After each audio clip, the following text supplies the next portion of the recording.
Allahumma sholli ala sayyidina Muhammad wa ala ali sayyidina Muhammad. Ada yang perlu kami tanyakan Buya. Kalau biasanya kan kalau namanya sholat jamak Buya ya, itu kan di perjalanan nih, melebihi batas 84 km lebih. Nah sekarang ini ketika pulang Buya, pulang ini kan bisa menjamak, tapi di perjalanan ini tidak mungkin gitu. Kalau di rumah boleh nggak menjamaknya Buya? Padahal sudah nyampe rumah. Nah kalau berangkat sih kan mungkin jamak di rumah. Ini sering jadi permasalahan. Ada yang mengatakan boleh, ada yang mengatakan tidak. Sedangkan kita pulang kan dari arah daerah tujuan ke rumah juga 8 km. Ini mohon penjelasan Buya. Terima kasih. Wassalamualaikum warahmatullahi wabarakatuh. Waalaikumsalam warahmatullahi wabarakatuh. Menjamak dan mengkosor. Jadi ada, kalau tujuan perjalanan Anda sudah melebihi 80 kilo atau 84 kilo kurang lebihnya, maka di sepanjang perjalanan Anda boleh menjamak sholat Anda sekaligus mengkosor yang 4 jadi 2. Kami sempurnakan jawabannya. Kapan saya mulai menjamak, boleh menjamak dan mengkosor?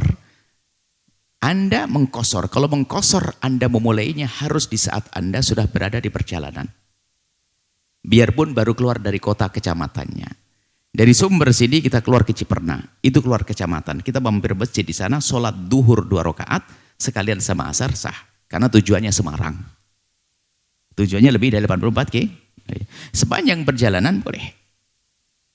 Dan hendaknya kita mengerti tentang rukhsah semacam ini biar pepergian Anda lebih enak, lebih nyaman.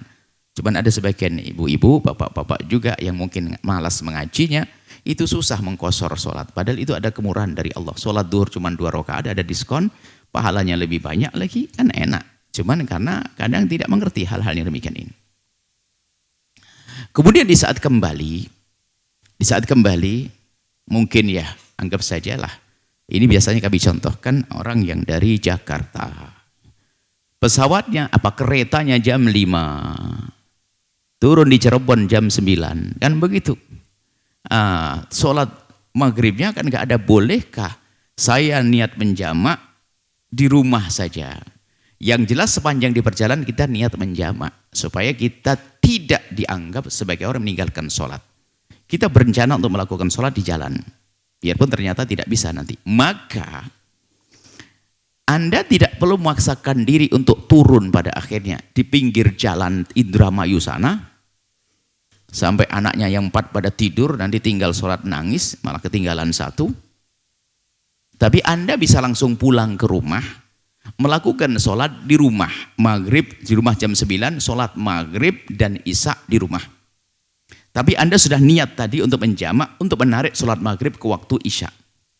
Dan Anda ternyata tidak melakukan sholat maghrib di jalan sama isya di jalan, tapi Anda tetap melanjutkan perjalanan sampai di rumah.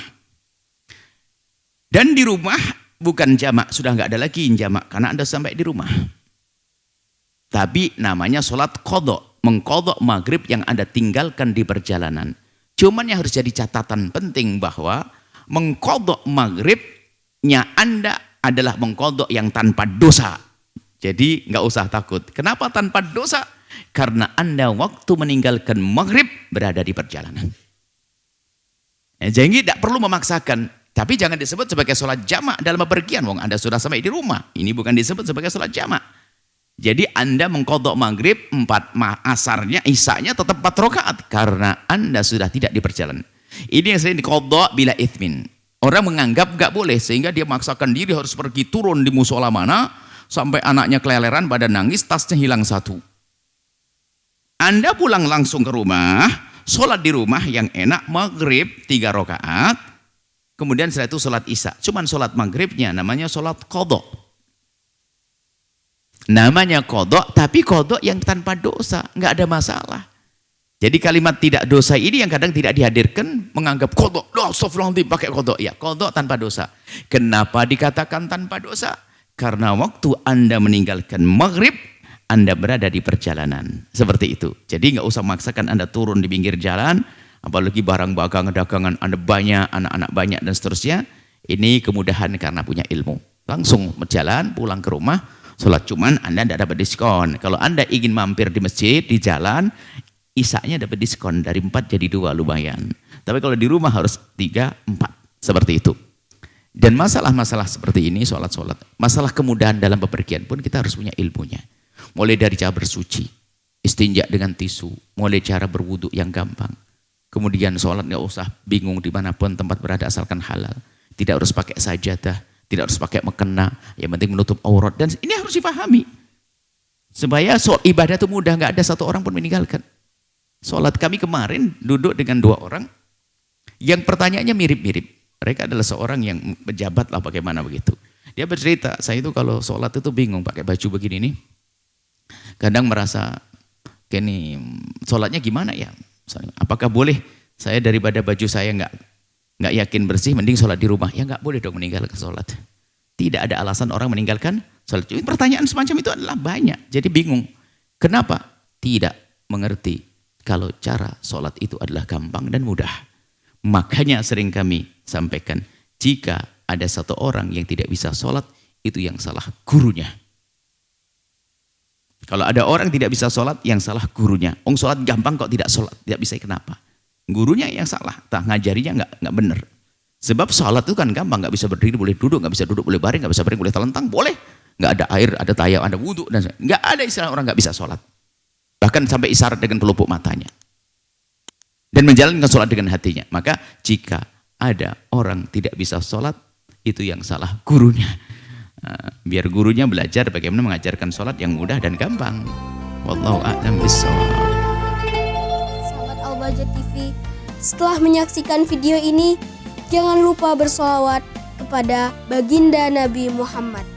Shollu ala Nabi Muhammad. Allahumma sholli alaihi wa ala alihi wa sahbihi.